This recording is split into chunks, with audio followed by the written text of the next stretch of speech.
my name's Cristelle Hart Singh. Singh, I'm married to a Punjabi. Originally, I was born in England. My father was English, but my mother is Swiss, so I have dual nationality. My base in Europe is Switzerland. And I've been in coaching now for 24 years. 24 years. Wow, Yeah. that's a very long time. Yeah, More it is than a long 2 time. decades. Yes. Yeah, it's a long time. So you were here in India the whole time? I go back to Switzerland once a year to visit my family. Okay. But yeah, otherwise I did twice 6 months before choosing to settle here. Did some voluntary work in community near Trivandrum, and then went to Mumbai, worked with street children, and that's kind of what made me decide to move here, at least for some time. Yeah, I met another Swiss lady, and we decided to found an NGO called Dilse. Yeah, Dilse, because at that time the movie had just come out. Oh, is it? And the street boys were dancing to the music of Dilse up on the roof. They were doing these choreographies, and we were looking for names, and then what sounds okay in different languages, and then what has meaning. And this Dilse was just simple and sweet and right. Yeah, exactly, right to the point. So from heart. Right? From the heart. Yeah. From the heart. Nice. Yeah. So, what do you do actually? So, so Dilse started off with the aim of helping street children, and I chose to live in Kerala for several reasons, but one of them was that I felt that I could live in Cochin. I'm not, as much as I felt that I wanted to work at grassroots level, I'm not Mother Teresa, and I didn't feel that I could survive in slums somewhere. And Kerala, Cochin is somewhere I'd passed through as a backpacker, and felt that it had a nice vibe, especially for Cochin back then. And I thought that it was. Which year? This was back in. So I moved here in November 2000. So yeah, I'd come through in '99, and felt that it was somewhere that I could plant some roots for a while.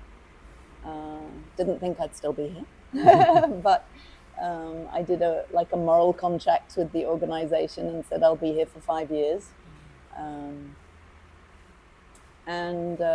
So we started off with the aim of helping street children, like I said, but in Kerala, in general, there are not many street children. Compared to other cities. Yeah, especially the north. Yeah. From what I understood, most of the street kids their aim is to get to Mumbai.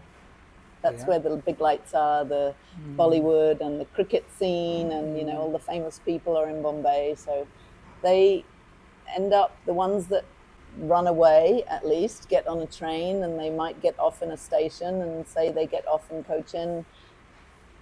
Not much happens for them in Cochin. Yeah. Begging doesn't really work here. And so more often than not, they get back on a train and go somewhere else. So, but we started off working with Childline, and there were children from destitute families. So children whose parents, for example, were rag pickers, or there were problems with alcoholism, domestic violence, etc., and those children needed to be placed. So basically we ran a home for destitute children for about 13 years. You give them the education?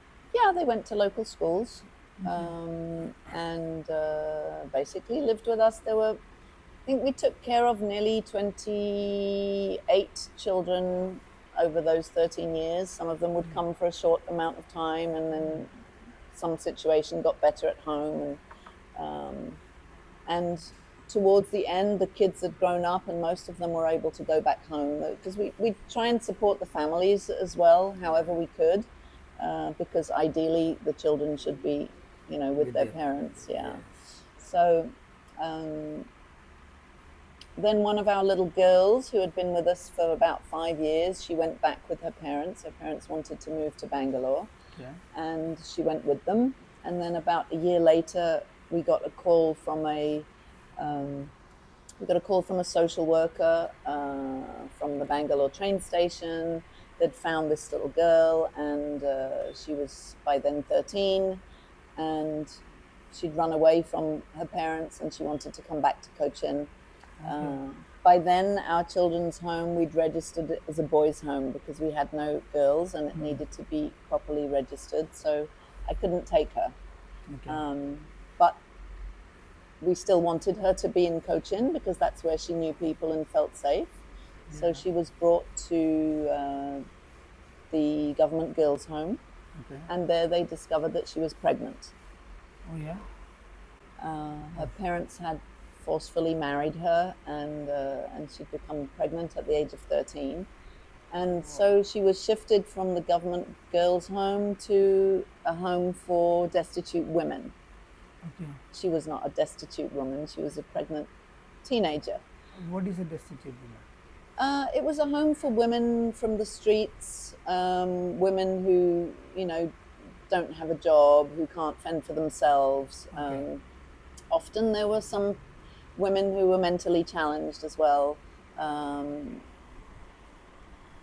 It wasn't the right place for a young girl, right? There was they were not specialized in this kind of case. I was also pregnant at that time with my second child, and we gave birth 4 days apart. She was 14 and I was 39. And so, from one thing to the other, we found out that there were 2-3 other girls in similar situations, 14, 15-year-olds who were also pregnant, and there was no institution for them, right? So together with my midwife and the Child Welfare Committee's support, we opened a home for abused pregnant teenagers called Tejas Home. Tejas Home. Yeah, Tejas Home, yeah. And we ran that for 8 years, taking care of 55 girls from all over Kerala, aged 12 to 17. Who would come at different stages of pregnancy. These girls would reach out to you, or you guys have already... They would come through the official channels. So very often children don't disclose sexual abuse. So most of the time these girls, it came to be known that they were pregnant because somebody noticed the change in the body.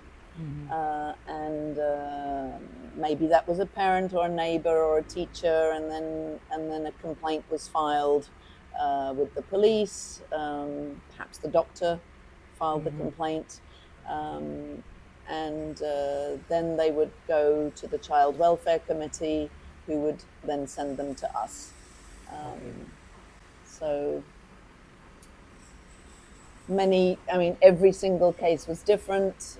About half of the girls had been in consensual relationships, although consent is not legal until the age of 18, but they were in relationships with their boyfriend and didn't know perhaps any safety measures, and became pregnant. And the others were had been abused by father, brother, cousin, neighbor, friend of the family's. Only one of the girls, it was a complete stranger. Out of 55 girls, they all knew the abuser. So everybody was from the family? Not everybody from the family, but everybody was somebody known, trusted, or loved. This is sad. I think this is happening. This is still happening, right? Oh, yeah. I think every girl I've met also shared something like this, that Yeah. they've got this abuse behavior from their friends, relatives, Yeah. family friends. Yeah. It's not just the girls though, it's the boys also. That is true. Yeah. I've had experiences. Yeah. Nearly as many boys as girls, unfortunately. We tend to protect our girls, right? We Yeah. don't allow them out. We say, no, you need You to, give all you the need to be. information out there Yeah. to them, not for the boys. No. And And then the boys, will- we let them loose, don't we? yeah, Yeah. But they're just as vulnerable. and just as abused as they are. Real thing actually for the boys, what they have to go through on bus, schools, Yeah. religion institutions, Sports academies, sports academies, yes, hostels, neighbors. yes. I don't know why we are not talking about it. We are not talking about it louder as we talk about girls. Right? Tell me about it. Yeah. We are not. No. We're not talking about it full stop. People are not talking about it. That's my big issue at the moment, is how can we get everybody to talk about it? Statistics say that 1 in 2 children will suffer sexual abuse, some form of sexual abuse, before the age of 18. That's every other child. Like regardless of boy or girl. Yeah. So imagine that half of the world got cancer. Do you think we'd keep quiet? Do you think there wouldn't be billboards everywhere and everybody would be talking about it constantly? What can we do? What can we do? What can we do? Yes. This is half of the population we're talking about, Yep. and nobody's talking about it. Somebody wants to be quiet about it. I don't know. We don't talk about sex, right? Sex is not an open conversation. It's a bit of a taboo conversation. Let's say definitely in India. And then to have those words, child sexual abuse, in the same sentence, it just scares people. Yeah. And the more we keep quiet about it, the more we allow it to happen. Exactly. Because it stays in the shadows and we don't want to accept it. People are coming up with good touch, bad touch classes. Okay, first of all, we say safe touch and unsafe touch. Oh yeah? Yeah, because that's how it's supposed to be actually. Because a bad touch can feel good. Yeah. It's confusing to children. What's a bad touch? Bad touch. I don't feel bad about that. Right? Yeah. That's how they should. Yeah. They might feel yeah. also. Safe and unsafe. Safe touch. and unsafe touch.